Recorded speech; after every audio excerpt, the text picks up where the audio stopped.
Hi everyone, it's Bretta Riches here from runforfoot.com, and today I'm going to be talking to you about an updated version of arm swinging tips for running. And I love talking about arm swing because many distance runners believe that you need to have this robotic arm swing with your arms pumping back and forth down at your sides.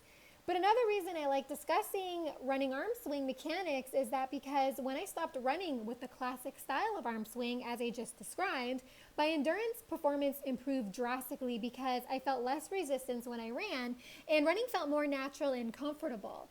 So if you look at the best runners in the world, particularly the best distance runners in the world, like Ternish Dababa, Hailey Gebrselassie, Vivian Chariot, and Ayana from Ethiopia, who just smashed the women's 10,000 meter world record at the 2016 Rio Olympics, you will surely notice that these runners don't have that classic back and forth arm pumping style with their hands down at their sides as many recreational runners are told to have.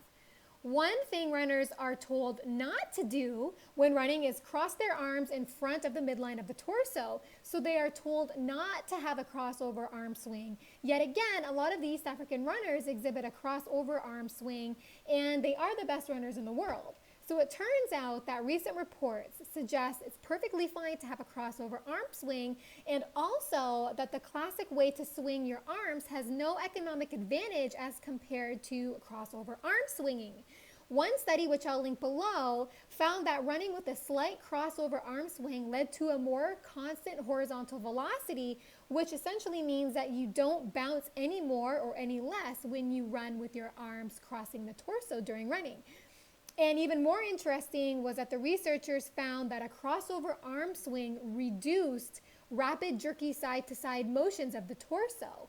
This means that allowing your arms to slightly cross the midline of the torso, which therefore may actually stabilize your torso, which therefore requires less mechanical work from the lower leg because there's less unwanted movements coming from the top. So when looking at the classic arm swing style, running this way may actually create drag because the classic running arm style was found to reduce changes in forward velocity rather than increasing it.